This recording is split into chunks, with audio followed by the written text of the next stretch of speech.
오늘은 지난주에 이어서 갈라디아서 2장에서 사도 바울이 말한 복음 중에서 아주 중요하고도 유명한 구절에 대해서 좀 더 말씀을 드리려고 합니다. 갈라디아서 2장 20절이에요. 우리 같이 한번 읽겠습니다. 시작. 내가 그리스도와 함께 십자가에 못 박혔나니 그런즉 이제는 내가 사는 것이 아니요 오직 내 안에 그리스도께서 사시는 것이라. 이제 내가 육체 가운데 사는 것은 나를 사랑하사 나를 위하여 자기 자신을 버리신 하나님의 아들을 믿는 믿음 안에서 사는 것이라. 아멘. 사도 바울이 지금 고백을 하기를, 지금 예수님을 믿고 구원받은 자기 자신은 지금 그리스도와 함께 못 박혀 죽었다고 지금 말을 하고 있어요. 그래서 더 이상 자기 자신이 사는 것이 아니고 자기 안에 그리스도께서 사시는 것이다. 그렇게 얘기를 해요. 근데 이것은 바울 자신의 고백일 뿐만 아니라 바울처럼 예수 믿고 구원받은 우리 모든 그리스도인들도 마찬가지예요. 성도 여러분, 이 말씀은 사실이에요. 여러분, 이 말씀 그대로 믿으시기를 주의 이름으로 축원합니다. 자, 먼저 예수님께서 십자가에 못 박혀 죽으신 것은 우리가 잘 알죠. 그죠? 고난주간과 성금요일에 우리가 예수님의 십자가의 고통을 묵상하곤 합니다. 예수님은 십자가에 못 박혀서 오전 9시부터 오후 6시까지 6시간 동안 매달려서 극심한 고통을 당하다가 그렇게 죽으셨어요. 예수님은 그렇게 십자가에 못 박혀 죽으셨어요. 실제로. 자, 그런데 지금 이런 말을 하고 있는 바울이, 그리고 우리 그리스도인들도 마찬가지인데, 예수님과 함께 십자가에 못 박혀 죽었다는 거예요. 예수님이 죽은 건 알겠는데 우리도 죽었다는 것이죠. 그게 무슨 뜻입니까? 우리는 지금 멀쩡히 살아있잖아요. 근데 사도 바울도 지금 살아있으니까 편지를 쓰고 있죠. 근데 죽었대요. 그게 무슨 뜻입니까? 사도 바울은 이 말을 로마서에서 이렇게 표현을 해요. 로마서 6장 6절. 우리가 알거니와 우리의 옛사람이 예수와 함께 십자가에 못 박힌 것은, 이렇게 얘기를 하죠. 죽었는데 뭐가 죽었느냐? 우리의 옛사람이 예수님과 함께 십자가에 못 박혀 죽었다는 거예요. 그리고 이제 또 다르게 표현하기를 죄의 몸이 죽었다고 얘기를 하는 거예요. 우리의 옛사람이 십자가에 못 박혀 죽었고, 그리고 죄의 몸이 죽었다. 그래서 죄로부터 해방되어 자유롭게 되었다. 지금 이렇게 얘기를 하고 있는 것이거든요. 그러니까 지금 사도 바울이 내가 죽었다고 얘기를 할 때 그 말 뜻은 자기의 옛사람 죄의 몸이 죽었다는 거예요. 옛사람과 죄의 몸이 동일하게 지금 얘기가 되고 있습니다. 그러니까 옛사람이 뭐냐면 이 죄의 몸이 시키는 욕구대로 살아가는 사람, 구원받지 못했을 때 이 죄의 욕구대로 살아가는 그 옛사람이 죽었다고 하는 거예요, 지금. 그죠? 그 얘기를 하는 것입니다. 그래서 그 옛사람이 죽었기 때문에, 죄의 형벌을 받았기 때문에, 그래서 죄에서 벗어나 의롭다고 인정을 받았어요. 그래서 더 이상 죄에게 종노릇하지 않는다고 얘기를 하고 있는 것입니다.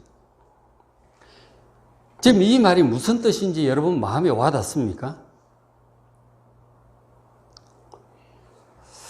그러니까 지금 일단 지금 사도 바울이 말하는 뜻은, 확실한 것은 죽었다고 하는 것이 우리 지금 숨쉬고 있는 이 육체가 죽었다는 그런 뜻이 아니죠. 그죠?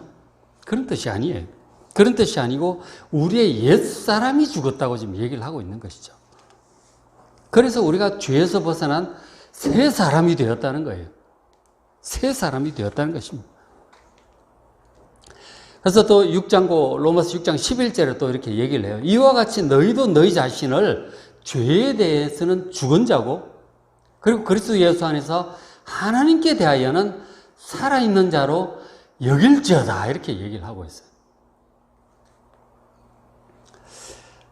그러니까 예수님의 십자가의 대속의 피로 죄에 대해서는 죽은 자고 관계가 끝났다 하는 거예요.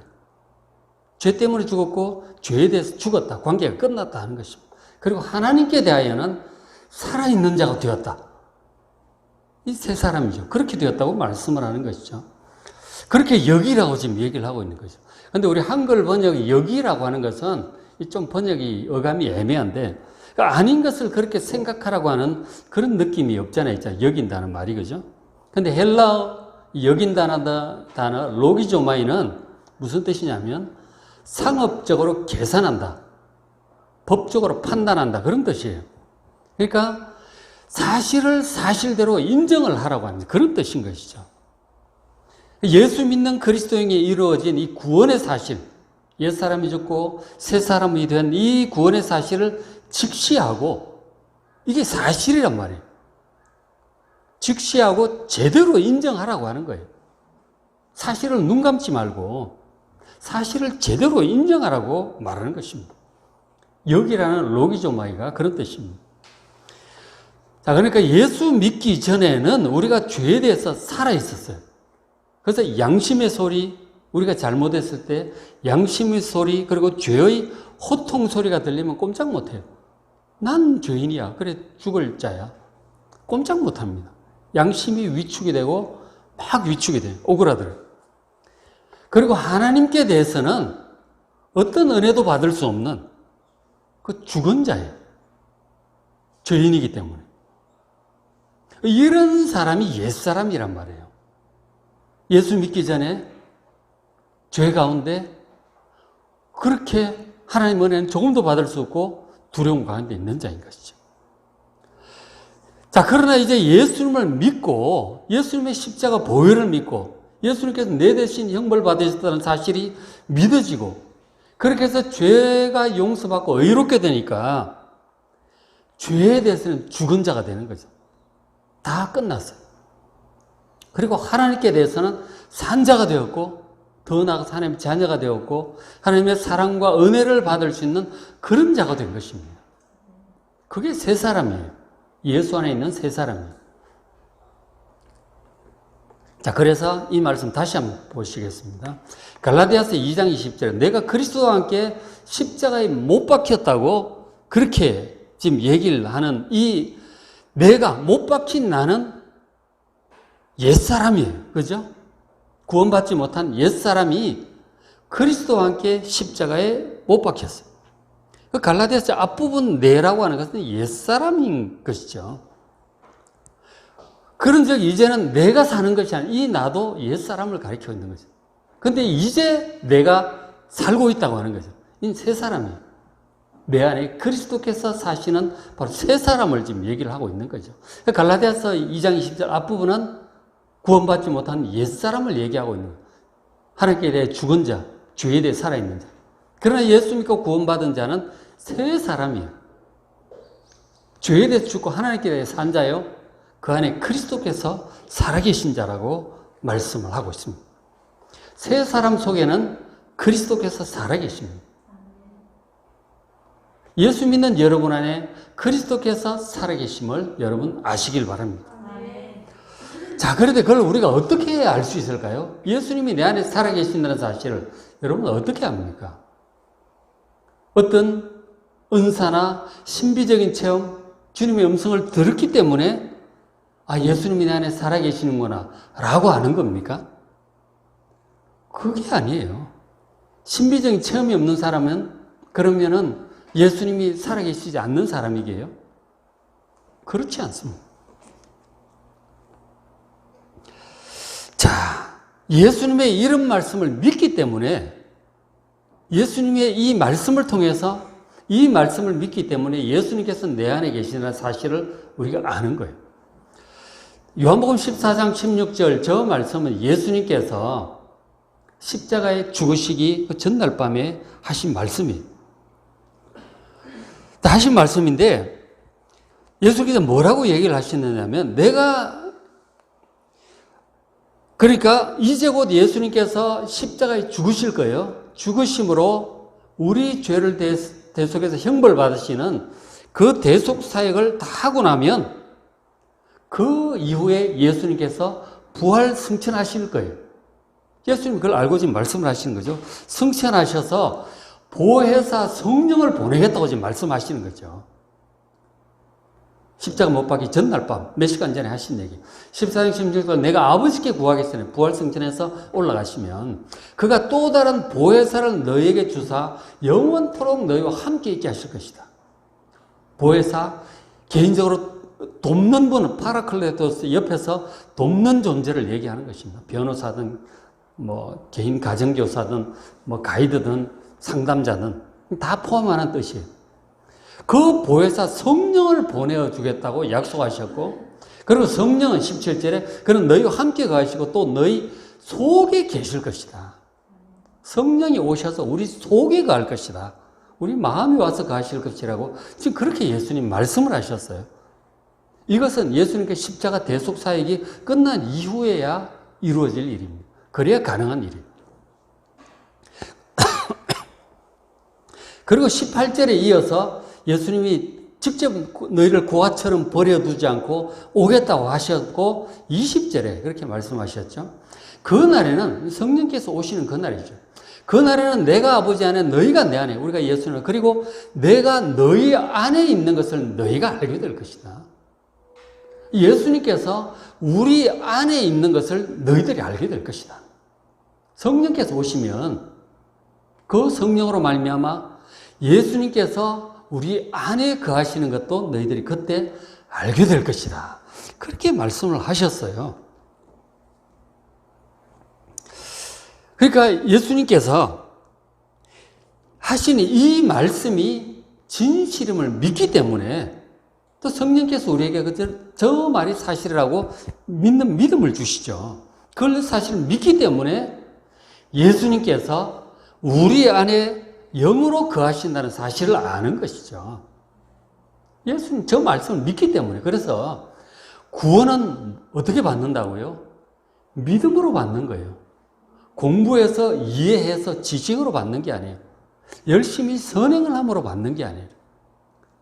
하나님의 모든 말씀을, 예수님의 모든 말씀을, 그리고 하나님을, 예수님을 믿음으로 받는 거예요.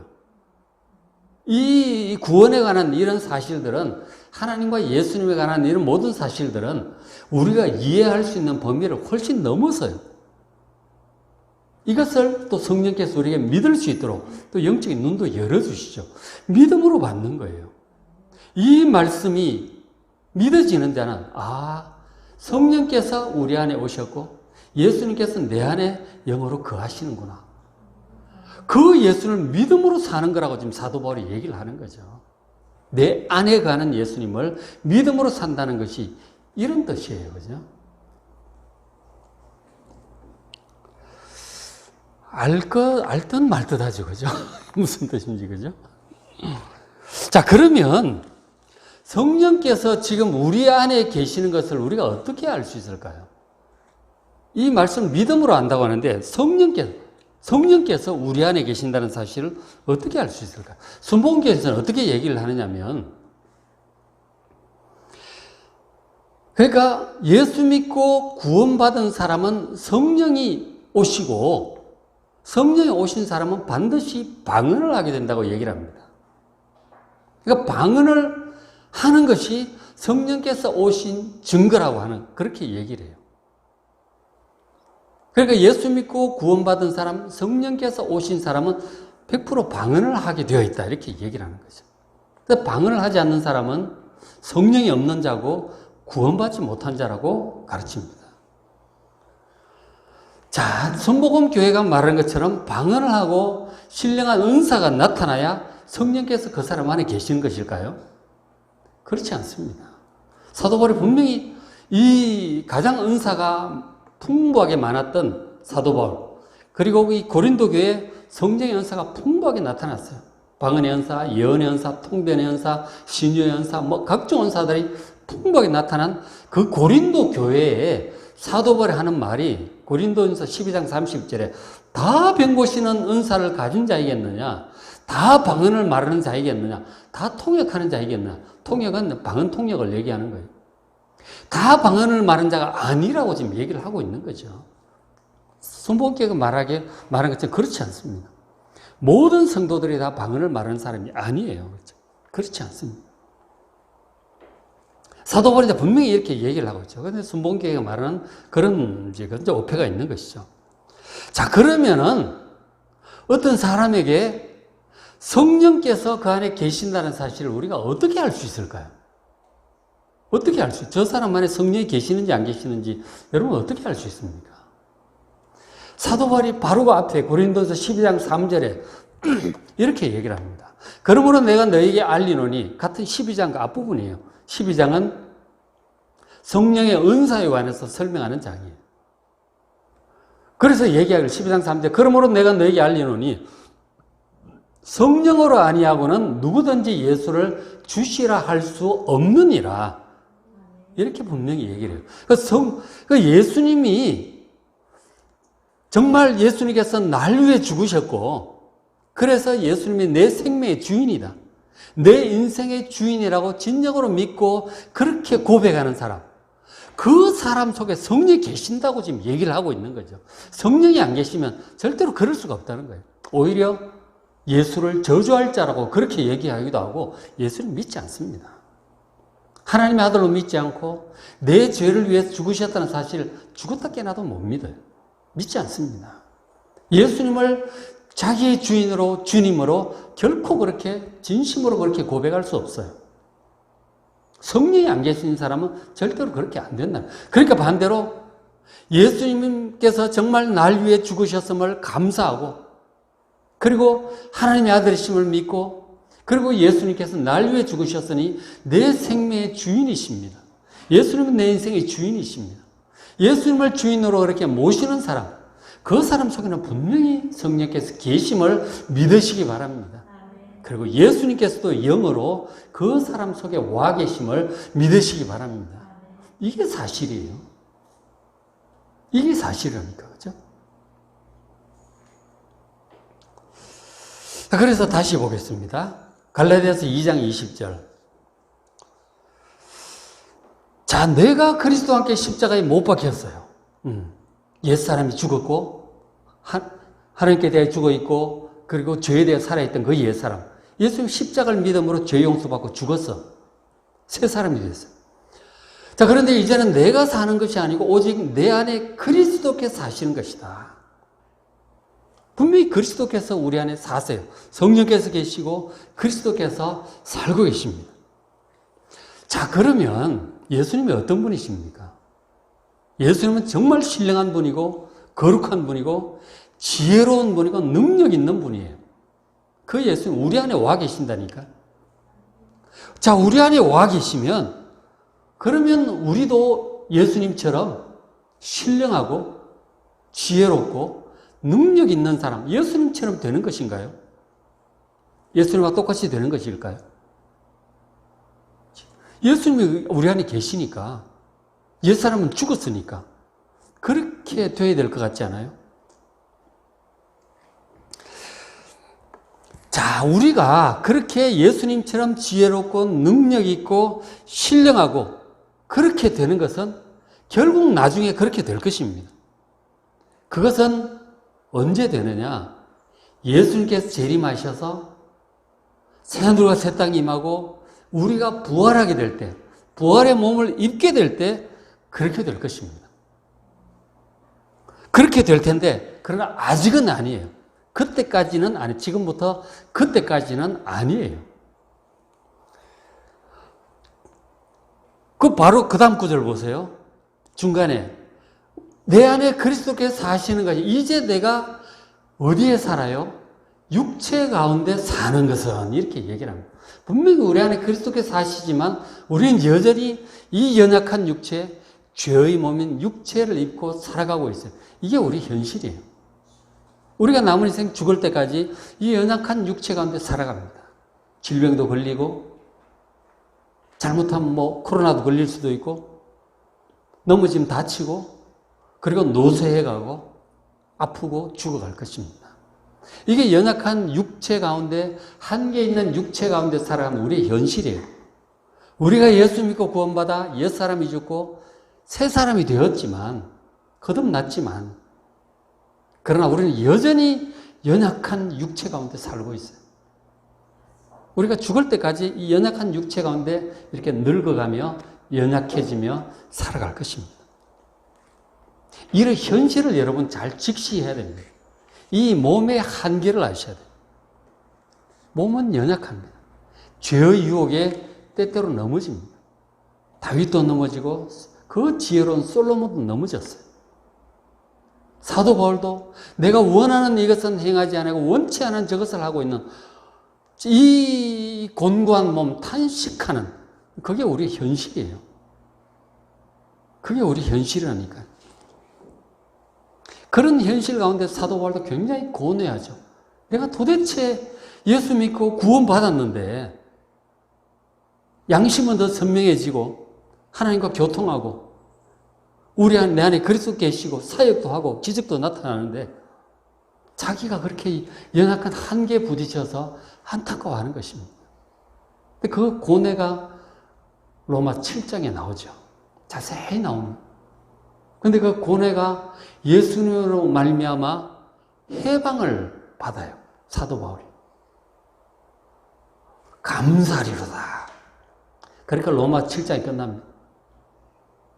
그런즉 누구든지 그리스도 안에 결코 정죄함이 없나니 있는 자는 결코 정죄함이 없다는 것은 놀라운 선포를 하게 되는 거죠. 그게 우리 그리스도인이 연약한 육체를 가지고 있지만 예수님이 안에 계시는 사람의 현실이에요. 내가 연약한 육체 가운데 있지만 내가 내 안에 보배를 지니고 있다고 얘기를 하잖아요. 그게 구원받은 그리스도인의 현실을 여러분 잘 아셔야 됩니다. 그래서 우리가 연약한 육체 가운데 살아가는 동안 바울처럼 우리 안에 계시는 예수님, 우리 죄를 위하여 죽으신 그 예수님을 믿는 믿음으로 사셔야 됩니다. 우리 안에 계시는 예수님을 믿는 믿음으로 살아야 돼요. 정말 예수님 붙들고 살아야 돼요. 자, 그런데 우리 안에 계시는 예수님, 지금은 이제 사명을 마치시고 그 연약한 육신을 벗으셨죠. 그 부활하신 예수님은 그 육체로는 하나님 우편에 계시고 영으로는 우리 가운데 와 계십니다. 예수님. 그래서 우리 속에 와 계시는데 이 예수님은 이 육신을 벗은 예수님이에요. 사명을 마치고 십자가를 통과해서 부활해서 영생 가운데 육신을 벗으신 예수님이 영으로 우리한테 와 계세요. 그럼 우리는 입장이 달라. 우리는 아직 연약한 육신 가운데 있어요. 우리 속에 예수님과 우리와의 차이를 아셔야 돼요. 우리는 여전히 육신 가운데 있고 예수님은 육신을 벗어나서 계세요. 인생의 사명을 마치셨거든. 우리도 그럴 때가 오겠죠. 육신을 벗을 날이 오겠죠. 그러니까 아직은 아니에요. 여전히 연약하고 제한된 육신 가운데 우리가 살고 있고 그러나 그것을 모든 것을 벗어나신 예수님이 우리 속에 와 계시는 거예요. 우리가 예수님과 똑같지 않아. 그 차이를 아셔야 돼요. 그래서 우리 안에 계시는 예수를 믿는다고 할 때 우리가 어떤 예수님을 기억해야 되느냐면 육신 가운데 살아계실 때 하시는 그 예수님을 여러분 기억하셔야 돼요. 그 예수님을 믿어야 돼요.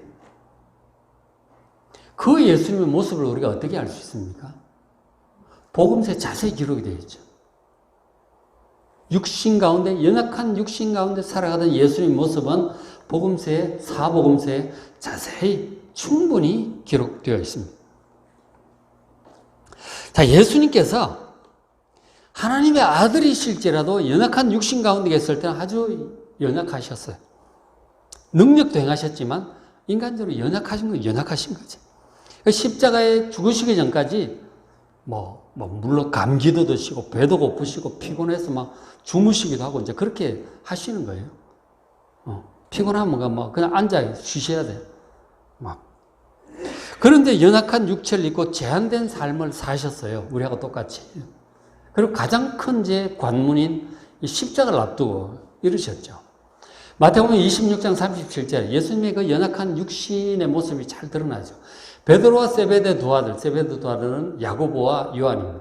그 세 명의 제자를 데려가실새 고민하고 슬퍼하사 십자가 앞두고 겟세마네에 기도하러 가셨어요. 말씀하시는 내 마음이 매우 고민하여 죽게 되었으니 즉 고민이 되어 죽을 지경이 나는 거죠. 예수님이 십자가 앞두고 너희는 여기 머물러 나와 함께 깨어있으라 함께 기도해달라. 겟세마네 기도하러 가시면서 머물러 깨어서 기도해 달라고 하는 거죠. 예수님께서 얼마나 힘드셨으면 이런 얘기를 하셨겠어요. 내 죽을 지경이다. 고민하고 슬프고 고민이 되고 죽겠다는 거예요. 정말 솔직하죠. 예수님도 우리하고 똑같아요. 연약한 육신을 입고 있었어요. 근데 예수님 믿음이 좋죠. 그죠? 기도하시는 거예요. 정말 하나님 향한 간절한 마음으로 기도를 해야 이건 이길 수가 있어요. 연약한 육신으로 못 이겨요. 정말 기도하셔야 돼요. 근데 예수님이 기도 부탁하고 갔다 와보니까 정말 이 땀방울이 핏방울이 되도록 기도하고 돌아와서 보니까 제자들 다 졸고 있는 거예요. 뭐 깊은 밤중이니까 그럴 수도 있겠지만 예수님처럼 간절하지 않은 거죠. 와서 예수님께서 그들에게 얘기를 하시는 거예요. 41절. 시험에 들지 않게 깨어요. 기도하라. 기도해야 돼요. 왜? 우리가 육신이 연약하니까 시험에 종종 드는 거예요. 다윗도 그래서 넘어지고 솔로몬도 넘어지고 막 그러잖아요. 시험에 들지 않도록 정말 깨어서 기도해야 돼요. 육신이 연약하기 때문에. 마음에는 원이로다 육신이 약하도다. 육신이 약해요. 그래서 기도해야 되는 거예요. 그렇죠? 예수님도 기도하지 않고는 견딜 수가 없는 거죠. 감당할 수가 없는 거예요. 기도하신 거예요. 예수님께서 연약한 육신 가운데 사는 동안 어쩔 수 없었어요. 하나님의 아들일지라도 어쩔 수 없는 거예요. 하물며 우리는 말에 무엇 하겠습니까? 예수님도 그러신데 기도 안 하고 시험에 안 넘어질 수 있겠어요? 넘어집니다. 기도해야 돼요. 시험에 안 넘어지도록. 겟세마네 동산에서 정말 간절히 기도하듯이 우리도 기도해야 되는 거죠. 간절히. 자, 우리 마음은 그렇지 않지만 사도 바울도 그래서 정말 내가 하나님의 율법을 선한 줄도 알고 그렇게 살길 원하는데 안 되는 게 있는 거예요. 약점이 있다니까. 그래서 정말 기도했죠, 사도 바울도. 그런데 기도하면서 드디어 예수님의 그 은혜를 깨닫게 된 거죠. 그래서 그것도 또 넘어갑니다. 그렇죠? 한번 로마 7장 한번 잘 보시길 바랍니다. 그러니까 어쨌든 우리의 육신이 연약한 것은 엄연한 현실이에요. 그래서 기도하지 않고서는 안 됩니다. 예수님보다 낫지 않다면 여러분 기도하셔야 됩니다. 그래야 시험에 들지 않고 넘어갈 수 있어요. 그리고 또 이제 예수님께서 연약한 육체 가운데 사실 때 또 이런 마음으로 사셨어요. 사복음서에 다 보셔야 되지만 제가 한 2개만 말씀을 드리는 거죠. 하나 더 말씀드리면 16장 21절에 마태복음. 이때로부터 예수 그리스도께서 자기가 예루살렘에 올라가 장로들, 대제사장들, 서기관들에게 많은 고난을 받고 죽임을 당할 것이다. 그런 얘기를 처음으로 시작하십니다. 마태복음 16장 베드로의 신앙 고백 받으시고 주는 그리스도시여 살아계신 하나님의 아들이십니다. 그 얘기를 듣고 이런 얘기를 하신 거죠. 내가 이제 예루살렘 올라가면 붙잡혀 많은 고난을 받고 죽을 것이다. 그 얘기를 처음으로 하십니다. 순한 예고를 처음으로 하신 거죠. 제자들은 굉장히 놀라죠. 자, 그런데 죽을 거라는 것도 좀 아시고 그게 끝이 아니에요. 그 다음 뭡니까? 제3일에 살아날 것이다. 그 얘기도 하세요. 부활에 대한 이 약속, 부활에 대한 소망을 지금 얘기를 하고 있는 거죠.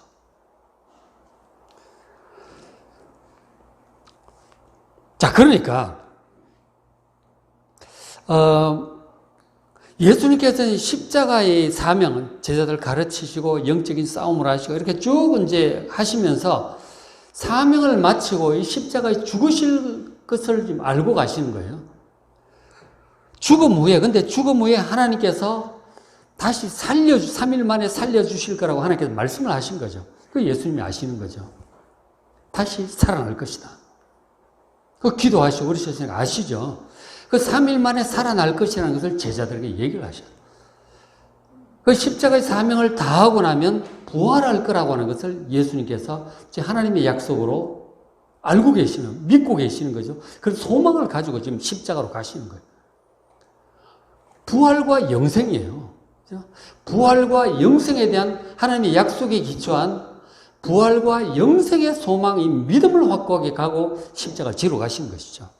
제가 좀 인간적으로 설명을 지금 조금 하고 있는데, 어쨌든 우리도 그 길을 뒤따라가야 되기 때문에 제가 좀 우리 인간적인 설명을 하고 있는 거예요. 그래서 예수님의 뒤를 따르는 우리 모든 그리스도인들도 마찬가지다 하는 거예요. 우리도 그렇게 예수님처럼 우리의 사망을 마치고 나면 주님께서 우리를 부활시키시고 영생할 거라고 하셨기 때문에 부활과 영생의 소망으로 우리의 삶을 끝까지 감당하며 가야 되는 것이죠. 이런 믿음을 갖고 사셔야 되는 거예요. 부활과 영생의 소망. 예수님부터 그렇게 하셨어요. 우리가 예수님 뒤따라가는 제자들이잖아요. 부활과 영생의 소망, 이것이 있어야, 확고해야 우리의 십자가 끝까지 우리가 감당을 하게 되는 것이죠. 우리가 죽음의 시간이 다가올 때까지 우리가 할 수 있는 일을 하지 않겠어요? 여러 가지.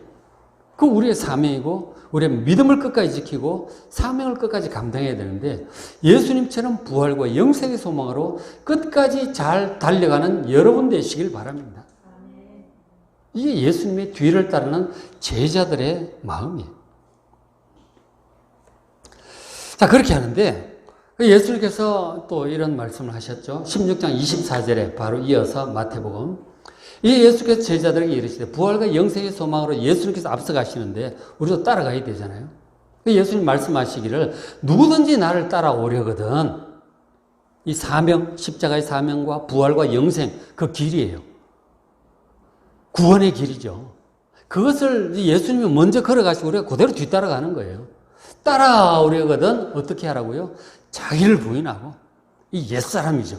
죄의 몸, 육신의 욕망이 주가 되어서 살아가는, 그게 원동력이 되어 살아가는 이 옛사람, 이 자기예요. 이거를 부인하고 자기 십자가를 지고 나를 따를 것이니라 하는 거죠. 이 십자가는 우리가 믿음을 따라 사는 삶을 얘기하는, 십자가 때문에, 믿음 때문에 박해를 받고 그러죠. 사도 바울도 받지만 돌에 맞잖아요. 믿음을 지키려고 살아가면 이 박해가 있어요. 무시도 당하고 하여간 손해도 보고 심지어 순교도 당할 수 있죠. 믿음을 지키는 것이고 또 우리의 사명을 끝까지 지키는 것이고 인생의 고난 자체도 하나의 십자가겠죠. 이런 십자가를 지고, 자기 십자가예요. 남의 십자가 말고 다 달라요. 자기 십자가. 자기 십자가를 지고 예수님의 뒤를 따라가는 거예요. 십자가 큰 사람도 있고 작은 사람도 있고 멋있는 건 없나? 어쨌든 어려운 십자가, 쉬운 십자가, 요렇게 생긴 십자가, 저렇게 다 다를 거예요. 다 다르죠. 어쨌든 자기 십자가를 지고 믿음으로 예수님의 뒤를 끝까지 잘 따라가시길 바랍니다. 그래야 구원받습니다. 26절에 보시면 또 그렇게도 표현을 하고 있는, 사람이 만일 온 천하를 얻고도 제 목숨을 잃으면 무엇이 유익하겠는가? 사람이 무엇을 주고 제 목숨을 받고, 이 목숨이라고 여기서는 영생을 얘기를 하고 있는 것입니다. 참 생명, 영생을. 그러니까 우리가 이 세상에 뭔가를 얻기 위해서 추구하잖아요. 물질을 얻고 권력을 얻고 심지어 능력 있는 영웅들은 온 천하를 진짜 얻으려고 알렉산더처럼, 나폴레옹처럼, 히틀러처럼 진짜 온 천하를 얻으려고 하는 사람이 있죠. 근데 그렇게 살다간 다 죽잖아요. 그렇고 온 천하를 얻었다 한들 제 목숨을 잃고, 그리고 구원받지 못하고 영생 얻지 못하고 영원히 멸망에 떨어진다면 무엇이 유익하겠는가 하는 것이죠. 진짜 중요한 것은 구원이에요. 온 천하를 얻고 온 세상에서 최고 1인자로 성공하는 것보다 진짜로 중요한 건 구원이에요. 영생을 얻는 것입니다. 부활과 영생을 얻는 거예요. 여러분, 이것보다 중요한 건 세상에 없어요. 온 천하보다 귀하다니까. 온 천하보다. 그래서 인본주의적인 사람들 저걸 또 이상하게 돼요. 인권이라고 하는, 인권이 온 천하보다 귀하다면 그렇게 막 가겠지만 그런 뜻이 아니에요. 구원과 부활과 영생을 얘기하고 있는 거라고, 주님께서는. 온 천하를 얻고 성공을 해도 영생을 얻지 못하면, 구원받지 못하면 이게 다 소용없는 거예요. 실패예요, 실패. 예수님을 여러분 믿음으로 잘 뒤따라가시길 바랍니다. 그것이 사도 바울이 고백한 대로 나를 위하여 자기 자신을 버리신 하나님의 아들을 믿는 믿음으로 사는 것이다. 내 안에 계신 하나님의 아들을 믿는 믿음으로 사는 거예요. 예수님이 어떤 마음으로 사셨는지 이렇게 얘기를 하시잖아요. 복음서 한 2군데 보여드렸는데 좀 잘 보시기 바랍니다. 복음서. 지금 우리 맥체인 생길 이렇게 복음서는 끝이 났는데 시편 지금 끝나면 또 복음서를 할 거예요. 그때 그 복음서에 나와 있는 그 예수님이 지금 내 안에 와 계신다는 사실을 기억하고 읽으시기 바랍니다. 예수님께 또 육신 가운데 있을 때 이렇게 사셨구나. 나도 예수님의 뒤를 따라가야지. 그런 마음으로 복음서를 보십시오. 그게 아니고 이건 내가 다 아는 건데 그렇게 보지 마시고 내가 예수님처럼 이렇게 해야지. 그런 마음으로 보시길 바랍니다. 그렇죠? 자, 성대로 말씀을 마무리합니다. 바울처럼 예수님을 믿는 믿음 안에서 살아가려면 예수님께서 이 땅에서 어떻게 사셨는지를 복음서를 보고 잘 배우셔야 합니다. 예수님께서 육체 가운데 살아가신 이 사복음서에 있는 내용 잘 보시고 그 예수님의 뒤를 믿음으로 잘 따르는 여러분 되시기를 주의 이름으로 축복합니다.